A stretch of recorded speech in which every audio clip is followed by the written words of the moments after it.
नमस्कार दोस्तों, आप सभी का स्वागत है यूट्यूब चैनल पर। दोस्तों, आज हम लेके आए हैं ज्योग्राफी की सेकंड क्लास और ज्योग्राफी की फर्स्ट क्लास हमारी है चुकी है, जिस पे हमने ही उपभू, अपभू और उपसर्ग क्या होते हैं, इनको हमने विस्तार पूर्वक से समझाया था। लेकिन आज हम चर्चा करेंगे सिजिकी क्या होती है, सूर्य ग्रह क्या होते हैं, चंद्र ग्रह क्या होते हैं और तारामंडल क्या होती हैं। इन सभी बातों को जानने से पहले मैं आपसे रिक्वेस्ट करता हूँ कि यदि आपने अभी तक हमारे चैनल को सब्सक्राइब नहीं किया है तो हमारे चैनल को सब्सक्राइब कर लीजिए और हमारी वीडियो को शेयर कीजिए, जिससे आपके सभी भाई बहन दोस्तों को पता चल जाए। तो स्टार्ट करते हैं। सबसे पहले सिजिकी क्या होती है। सिजिकी देखो दोस्तों क्या होती है। सिजिकी वह होती है जब सूर्य और पृथ्वी, कौन कौन, सूर्य और पृथ्वी और चंद्रमा, ये तीनों जिस समय ये तीनों एक स्थिति में आ जाते हैं, उस स्थिति को हम कहते हैं सिजिकी। सिजिकी का मतलब यानी जब तीनों एक स्थिति में आ जाएं, उस स्थिति को क्या कहती हैं, सिजिकी कहती हैं। आई होप कि आपको समझ में आया होगा कि सिजिकी क्या होती है। अब हम बात करते हैं नेक्स्ट पॉइंट। नेक्स्ट पॉइंट है हमारा सूर्य ग्रह। सूर्य ग्रह क्या होता है? जब चंद्रमा पृथ्वी और सूर्य के बीच में आ जाता है। क्या है? जब चंद्रमा किसके बीच में आ जाए? पृथ्वी और सूर्य के बीच में, उस स्थिति को कहते हैं हम सूर्य ग्रह। बहुत अच्छी प्रकार से समझना दोस्तों। यानी इसको क्वेश्चन को ज़्यादा पूछता है कि सूर्य ग्रह क्या होते हैं और चंद्र ग्रह क्या होते हैं। तो सूर्य ग्रह क्या होते हैं? जब पृथ्वी और सूर्य के बीच में कौन आ जाए? चंद्रमा। उस स्थिति को कहते हैं सूर्य ग्रह। और इस दिन क्या होता है दोस्तों? इस दिन सर्वोच्च उच्च ज्वार भाटा आते हैं। क्वेश्चन पूछेगा कि सर्वोच्च उच्च ज्वार भाटा कब आते हैं? तो कब आते हैं? सूर्य ग्रह वाले दिन। नेक्स्ट पॉइंट है हमारा कि चंद्र ग्रह क्या होते हैं। चंद्र ग्रह कब होता है? तो चंद्र ग्रह कब होता है? जब चंद्रमा और सूर्य, कौन? जब चंद्रमा और सूर्य इन दोनों के बीच में जिस दिन पृथ्वी आ जाती है, उस स्थिति को हम चंद्र ग्रह कहते हैं। और चंद्र ग्रह वाले दिन क्या होता है? पृथ्वी को क्या होती है? पृथ्वी वालों को क्या होता है कि चंद्रमा उस समय के लिए बहुत कम दिखाई देना पड़ जाता है। यानी जिस समय सूर्य के जब समय चंद्र ग्रह पड़ता है, तो उस समय क्या होगा कि चंद्रमा और सूर्य के बीच में तो पृथ्वी आ जाएगी, लेकिन क्या होगा कि सूर्य का प्रकाश चंद्रमा पर कम पड़ेगा। तो जब कम पड़ेगा तो क्या करेगा कि चंद्रमा कम दिखाई देगा। तो ये स्थिति होती है कि पृथ्वी जब हमारा चंद्रग्रहण पड़ता है तो उस समय चंद्रमा कम दिखाई दे रहा है। अब बात करते हैं नेक्स्ट पॉइंट हमारा तारामंडल। तारामंडल क्या होते हैं? यहाँ तक तो हमने बात की सूर्य ग्रह क्या होता है, चंद्र ग्रह क्या होता है, सिजिकी क्या होती है। आई होप कि आज अच्छी प्रकार से आप समझ पाए होंगे कि सूर्य ग्रह, चंद्र ग्रह और सिजिकी क्या होती हैं। अब हम बात करते हैं नेक्स्ट पॉइंट। नेक्स्ट पॉइंट है तारामंडल। तारामंडलों की संख्या कितनी होती है? सबसे पहले ये समझिए। सबसे पहले बात करते हैं तारामंडलों की संख्या कितनी होती है? 89। तो कितनी होती है दोस्तों तारामंडलों की संख्या? 89। अब बात करते हैं कुछ हमारे तारामंडल हैं जिनको हम समझते हैं। सबसे पहले हम बात करते हैं कि तारामंडल कौन कौन सी हैं। सबसे पहले बात करते हैं, एक तारा था सप्तऋषि तारा, और ये सप्तऋषि तारा दो प्रकार का होता है। कौन कौन सा? एक होता है उर्सा माइनर, एक होता है उर्सा मेजर। लेकिन उर्सा माइनर और उर्सा मेजर का कारण क्या होता है, ये भी समझते हैं हम। उर्सा माइनर और उर्सा मेजर का काम होता है कि जो उर्सा माइनर है, उर्सा माइनर के पीछे क्या होता है? उर्सा माइनर के ही यानी सामने क्या होता है? ध्रुव तारा उपस्थित होता है। यहाँ पर ये हमारे दिख रहा है ये वाला, ये दोस्तों हमारी ये है उर्सा माइनर। और इसके क्या होता है कि इसके सामने उपस्थित होते हैं ध्रुव तारा। इसके सामने क्या होता है? ध्रुव तारा। लेकिन नेक्स्ट हमारे ये वाला कौन सा? ये वाला है दोस्तों हमारा है उर्सा मेजर। इसके क्या होता है? इसके पीछे होता है कौन सा? ध्रुव तारा। तो क्वेश्चन पूछ सकता है कि ध्रुव तारा किस तारामंडल के ही सामने उपस्थित है या ध्रुव तारा किस तारामंडल के पीछे उपस्थित है। तो आई होप कि आपको समझ में आया होगा कि ही ध्रुव तारा किस तारामंडल के पीछे है, किस तारामंडल के सामने उपस्थित है। सामने की बात करेंगे तो उर्सा माइनर और पीछे की बात करेंगे तो उर्सा मेजर। अब हम बात करते हैं नेक्स्ट पॉइंट बात करते हैं कि अब हम दूसरा हमारा तारामंडल है ऑरियन स्टार। तो ऑरियन स्टार क्या होता है? ऑरियन स्टार को 3 नाम से जानते हैं दोस्तों। पहला है ऑरियन स्टार, दूसरा है हंटर तारामंडल, और हंटर मिस्ट का मतलब होता है शिकारी। हंटर मिस्ट का मतलब शिकारी होता है। तो इसको कौन सा तारा तीसरा नाम हो जाएगा? शिकारी तारामंडल। आपको ये आकृति दिख रही होगी। ये आकृति किसके समान है दोस्तों? ये आकृति किसके समान है? एक धनुष चलाते हुए इंसान के समान। इसीलिए इस तारामंडल को हम हंटर तारामंडल या शिकारी तारामंडल या ऑरेंज स्टार कहते हैं। हंटर तारामंडल या शिकारी तारामंडल या ऑरेंज स्टार कहते हैं। इसमें क्या होता है कि इसमें तारों की संख्या कितनी होती है? इसमें दोस्तों तारों की संख्या होती है 16 और कितनी होती है 16। नेक्स्ट पॉइंट की हम बात करते हैं कि इसमें जो दिख रहा है ये वाला तारा दोस्तों, ये सबसे ज़्यादा चमकीला तारा होता है जिसका नाम है रिगेल। तो सबसे पहले 2 पॉइंटों को याद रखना कि हंटर तारामंडल में तारों की संख्या कितनी होती है? 16 होती है और हंटर तारामंडल में है सबसे चमकीला तारा कौन-सा होता है? रिगेल। अब बात करते हैं दोस्तों तीसरा हमारा तारामंडल है हाइड्रा। हाइड्रा की बात करते हैं कि तीसरा तारामंडल कौन-सा? हाइड्रा। हाइड्रा में क्या है कि हाइड्रा में तारामंडलों की हम बात करते हैं कितने होते हैं। हाइड्रा तारामंडल में तारों की संख्या होती है दोस्तों 68। कितनी होती है? 68। क्वेश्चन पूछे कि सर्वाधिक तारे किस तारामंडल में पाए जाते हैं? किसमें पाए जाते हैं? हाइड्रा तारामंडल में। यहाँ तक समझ में आया दोस्तों आपको कि हाइड्रा तारामंडल में कितने तारे पाए जाते हैं? 68। आई होप कि आपको तारामंडल अच्छी प्रकार से समझ में आए होंगे। अब हम बात करते हैं नेक्स्ट पॉइंट है हमारा दोस्तों कौन-सा? नक्षत्र। तो नक्षत्र को हम समझते हैं बारी करके कि नक्षत्र कितने होते हैं। सबसे पहले बात करते हैं नक्षत्रों की संख्या। तो नक्षत्रों की दोस्तों संख्या होती है, वह होती है 27। कितनी होती है दोस्तों? 27। और 1 महीना में नक्षत्र कितने होते हैं? दोस्तों 1 महीना में जो हमारे नक्षत्रों की संख्या होती है, वह होती है सवा 2। कितनी होती है? सवा 2। यहाँ तक समझ में आया दोस्तों? आई होप कि आपको नक्षत्र समझ में आए होंगे। नक्षत्र क्या होते हैं? सबसे पहले नक्षत्र होते हैं जो सूर्य के नज़दीक तारे होते हैं, उनको नक्षत्र कहते हैं और इनकी अलग-अलग आकृति में होते हैं। उनको हम जो नक्षत्र कहते हैं। नीचे लिखे हुए हैं कि निश्चित आकृति में व्यवस्थित तारों के समूह को क्या कहते हैं? हम नक्षत्र कहते हैं। ठीक है दोस्तों, इनकी संख्या कितनी होती है? 27 होती है। अगले हम पॉइंट की बात कर रहे हैं कि विस्तारित ब्रह्मांड सिद्धांत किसने प्रतिपादित किया था? यानी एडविन हब्बल ने।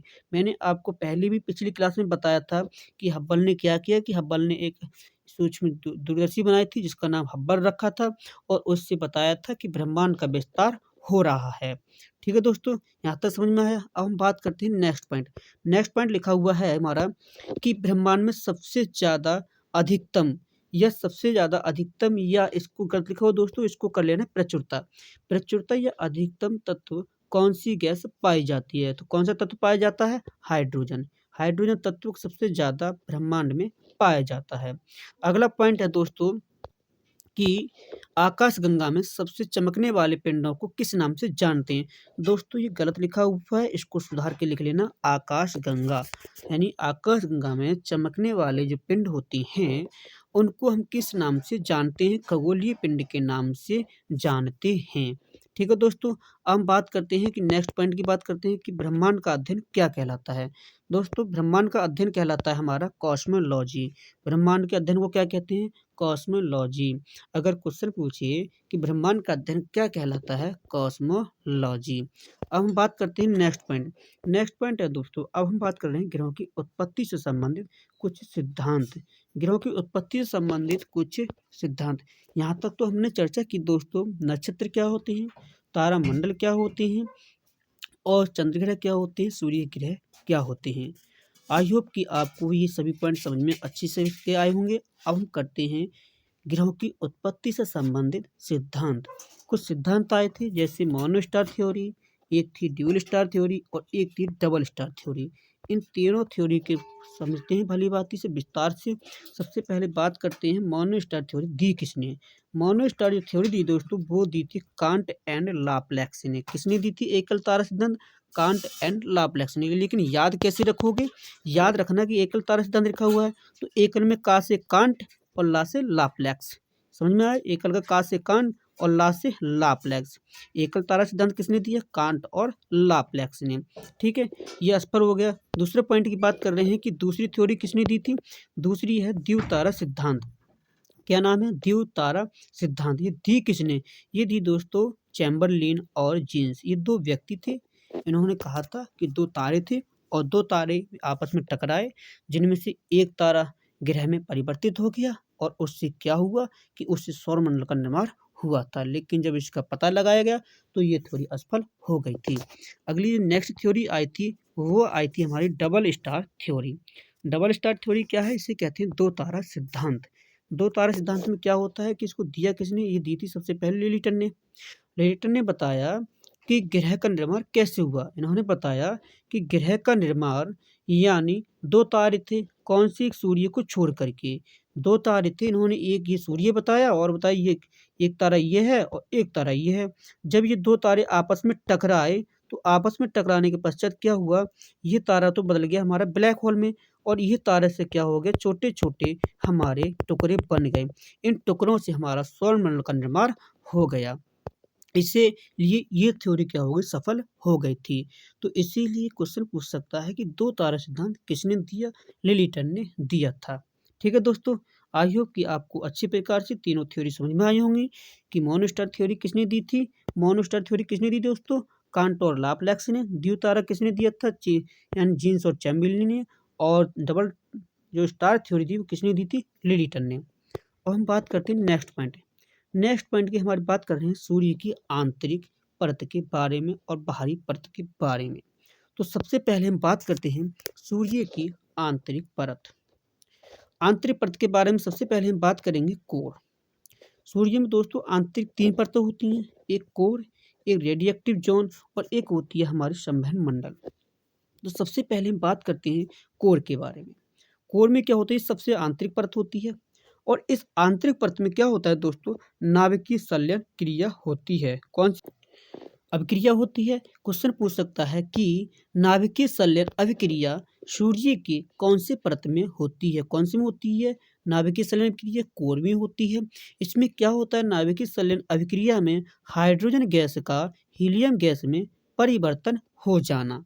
क्वेश्चन पूछे अगर कि तारे में हाइड्रोजन गैस का हीलियम गैस में परिवर्तन किस अभिक्रिया के द्वारा होता है? तो किस अभिक्रिया के द्वारा? नाभिकीय संलयन अभिक्रिया के द्वारा होता है।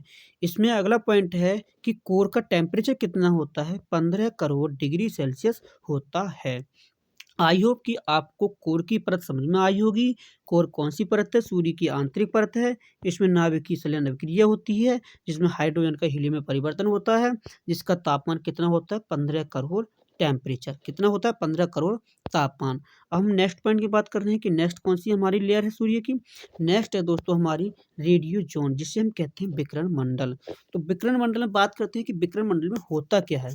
दोस्तों विकिरण मंडल में क्या होता है कि ये सूर्य की आंतरिक परत हो गई और ये कौन सी होगी? रेडिएक्टिव जोन हो गई।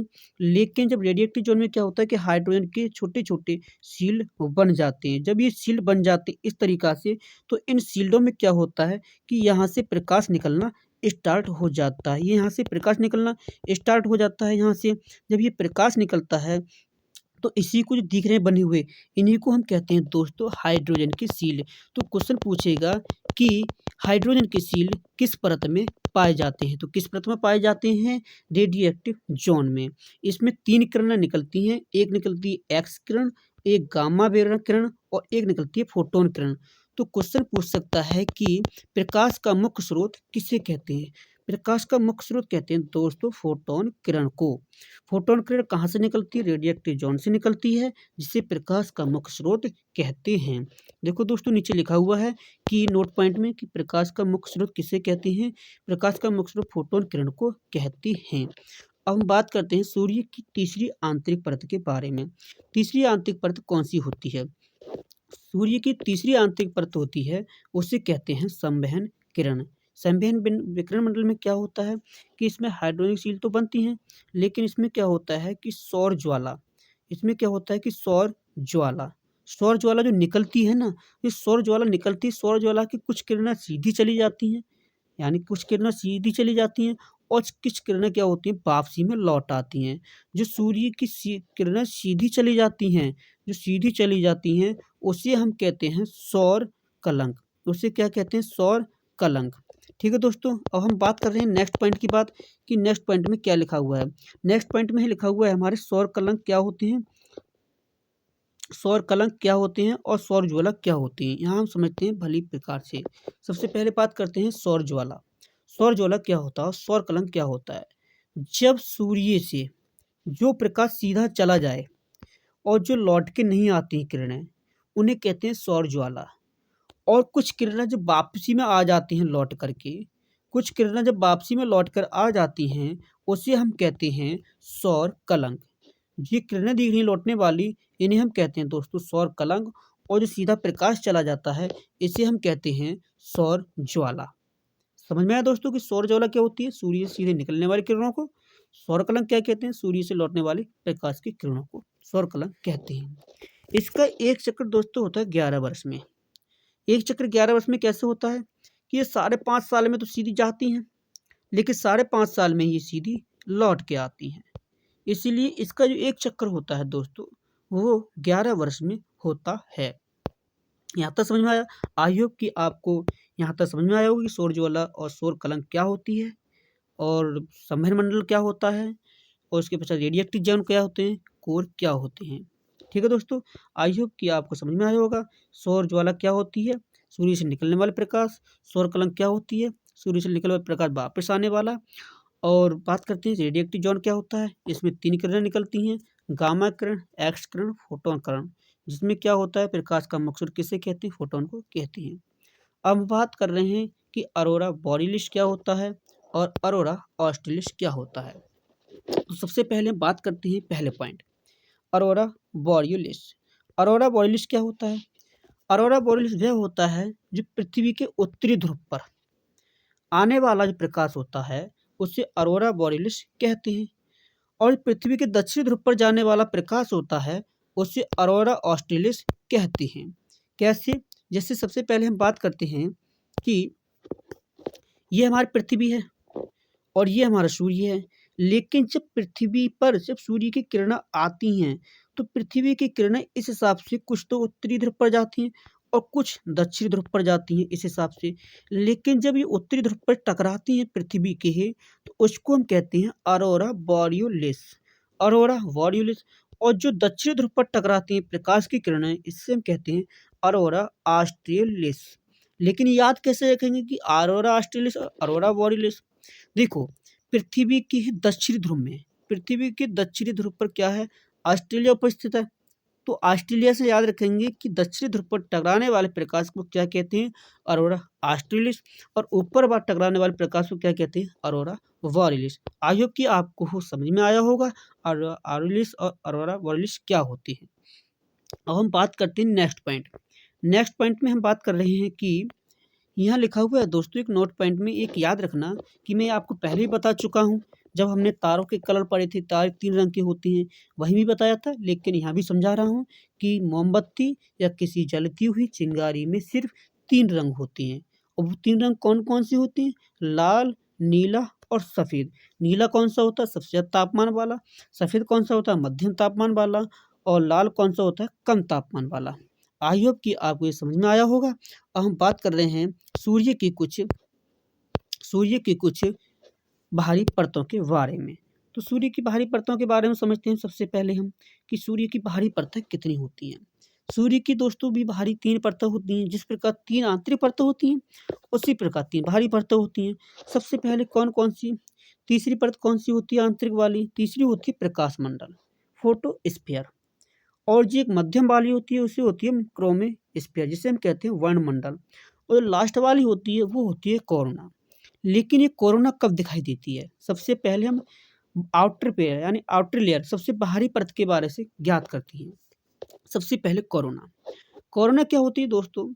जब सूर्य ग्रह पड़ता है, जब सूर्य ग्रह पड़ता है तो उस समय क्या होता है, सूर्य का तापमान सबसे ज़्यादा होता है, लगभग 27 लाख डिग्री सेल्सियस होता है। कितना? लगभग 27 लाख डिग्री सेल्सियस होता है। और ये 27 लाख डिग्री सेल्सियस होने के कारण सूर्य की ये परतें आउटर वाली जो होती है इस प्रकार से दिखाई देती हैं, जिसे कहते हैं सूर्य का मुकुट। आपने देखा होगा कि जिस दिन सूर्य पड़ता है, जिस दिन सूर्य ग्रह पड़ता है, उस दिन सूर्य के चारों ओर इस हिसाब से कुछ लहराती हुई किरणें दिखाई देती हैं, जिसे कहते हैं सूर्य का मुकुट। और इसको हम 5वीं परत यानी इसे छठी परत का नाम देते हैं, जिसे हम कहते हैं कोरोना। इसे कौन सा? कोरोना। तो अब हम बात कर रहे हैं कि हमारी 5वीं परत कौन सी होती है आंतरिक वाली? कोरोना के अंदर वाली। कोरोना के अंदर वाली दोस्तों जो परत होती है उसे कहते हैं वर्णमंडल। वर्णमंडल का काम क्या होता है? वर्णमंडल का काम होता है रंगों को दर्शाना। जो प्रकाश में हमारे कलर होते हैं, जितने भी रंग होते हैं प्रकाश में, वो सब क्रोमोस्फेयर के कारण दिखाई देते हैं। यानी सब जो कलर दिखाई देते हैं, जो सब रंग दिखाई देते हैं प्रकाश में, वो सारे के सारे यानी किसके कारण? क्रोमोस्फेयर, किसके कारण? वर्णमंडल के कारण दिखाई देते हैं। लेकिन प्रकाश मंडल क्या होता है? फोटोस्फीयर क्या होती है? फोटोस्फीयर वह होती है, प्रकाश मंडल वह होता है जो हमें दिखाई देता है। जो पृथ्वी पर आता है प्रकाश, उसी को हम कहते हैं प्रकाश मंडल। आई होप कि आपको भली भांति अच्छी प्रकार से समझ में आया होगा कि कोरोना कौन सी लेयर होती है, प्रकाश मंडल कौन सा होता है जो हमें दिखाई देता है, वर्णमंडल क्या होता है जो कलर दिखाई देती है। यहाँ तक समझ में आया दोस्तों? तो इसमें लिखा हुआ है नीचे कि कोरोना क्या होती है। कोरोना लिखा है क्या है? कोरोना है ये सूर्य की ग्रह के समय दिखाई देती है। इसे सूर्य का मौर्य कहते हैं और इसका टेम्परेचर 27 लाख डिग्री सेल्सियस होता है। दूसरी लिखी हुई है वर्णमंडल। वर्णमंडल क्या होती है? यह परत सूर्य के कलर को परिवर्तित करती है। मैंने वही बताया था आपको कि ये क्या करती है? सूर्य के रंगों को दर्शाती है। किसको? रंग को परिवर्तित करती रहती है। और इसका तापमान कितना होता है उस समय? 27,27,000 डिग्री सेल्सियस। कितना होता है? यानी जब वर्णमंडल होता है कलर को दर्शाती है तो उसमें इसका तापमान 32,000 डिग्री सेल्सियस होता है। अब हम बात कर रहे हैं नेक्स्ट। नेक्स्ट कौन सा है? नेक्स्ट है हमारा कि प्रकाश मंडल। प्रकाश मंडल क्या होता है? इसको भी समझते हैं हम। प्रकाश मंडल क्या होता है?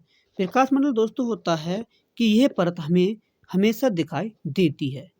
मैंने वही बताया था आपको कि प्रकाश मंडल क्या होता है कि ये हमेशा दिखाई देने वाली जो हमें प्रकाश होता है वो प्रकाश मंडल कहलाता है। इसका टेम्परेचर कितना होता है? 6000 डिग्री सेल्सियस। कितना होता है? 6000 डिग्री सेल्सियस इसका तापमान होता है। ठीक है दोस्तों, अब हम बात कर रहे हैं, कुछ नोट पॉइंट लिखे हुए हैं तो इसको हम समझ लेते हैं कि नोट पॉइंट में क्या क्या लिखा हुआ है।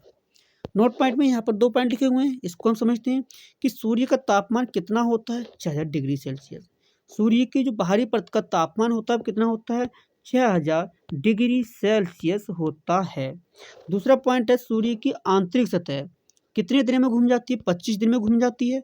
और जो बाहरी परत होती है वो कितने दिन में घूम जाती है? वो दोस्तों 31 दिन में घूम जाती है। कितने दिन में? 31 दिन में घूम जाती है। आंतरिक परत कितने दिन में घूमती है? 25 दिन में। और बाहरी परत कितने दिन में घूमती है? 31 दिन में।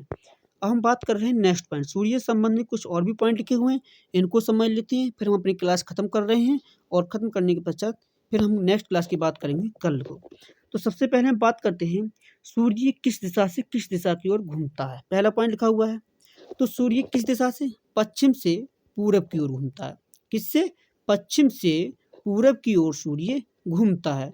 नेक्स्ट पॉइंट लिखा हुआ है सूर्य का व्यास पृथ्वी से कितना गुना अधिक होता है? कितना गुना अधिक होता है? 109 गुना। कितना गुना अधिक होता है? 109 गुना सूर्य का व्यास पृथ्वी से अधिक होता है। नेक्स्ट पॉइंट लिखा हुआ है सूर्य का द्रव्यमान पृथ्वी से कितना अधिक होता है? सूर्य का द्रव्यमान पृथ्वी से कितना अधिक होता है? 3,32,000 गुना अधिक होता है। कितना होता है? 3,32,000 गुना अधिक होता है। आई होप कि यहाँ तक आपको समझ में आया होगा कि सूर्य का द्रव्यमान कितना होता है, सूर्य का व्यास पृथ्वी से कितना अधिक होता है। अब हम बात कर रहे हैं नेक्स्ट पॉइंट की। नेक्स्ट पॉइंट में लिखा हुआ है सूर्य का गुरुत्वाकर्षण बल पृथ्वी से कितना गुना अधिक होता है। जो गुरुत्वाकर्षण बल होता है पृथ्वी से वो 10 की पावर 28 गुना अधिक होता है। कितना अधिक होता है? 10 की पावर 28 गुना अधिक होता है। नेक्स्ट पॉइंट की हम बात कर रहे हैं कि सूर्य का घनत्व पृथ्वी से कितना गुना अधिक होता है। सूर्य का जो घनत्व होता है पृथ्वी से 20 गुना अधिक होता है। कितना अधिक होता है? सूर्य का व्यास पृथ्वी से 20 गुना अधिक होता है। अगला पॉइंट लिखा हुआ है सूर्य की ऊर्जा पृथ्वी से कितनी अधिक होती है? 10 की पावर 26 जूल प्रति सेकंड। कितनी होती है? 10 की पावर 26 जूल प्रति सेकंड होती है। नेक्स्ट पॉइंट की बात कर रहे हैं। नेक्स्ट पॉइंट लिखा हुआ है कि पृथ्वी का घनत्व कितना होता है। पृथ्वी का घनत्व दोस्तों 5 गुना अधिक होता है। आई होप कि आपको यहाँ तक समझ में आया होगा कि सूर्य की आंतरिक परतों के बारे में हमने चर्चा की, आज सूर्य की बाहरी परतों के बारे में चर्चा की आज हमने। अब हम चर्चा करेंगे दोस्तों, नेक्स्ट क्लास हमारी होगी ब्रह्मांड में उपस्थित सभी ग्रह के बारे में, हमारे सौर मंडल में उपस्थित ग्रह हैं उनके बारे में चर्चा करेंगे। जय हिंद दोस्तों, अब मैं अपनी क्लास यहीं रोकता हूँ, लेकिन क्लास करने से पहले मैं आपसे रिक्वेस्ट करता हूँ कि यदि आपने अभी तक हमारे चैनल को सब्सक्राइब नहीं किया है तो हमारे चैनल को सब्सक्राइब कर लीजिए और हमारे वीडियो को लाइक कीजिए और वीडियो को शेयर कीजिए।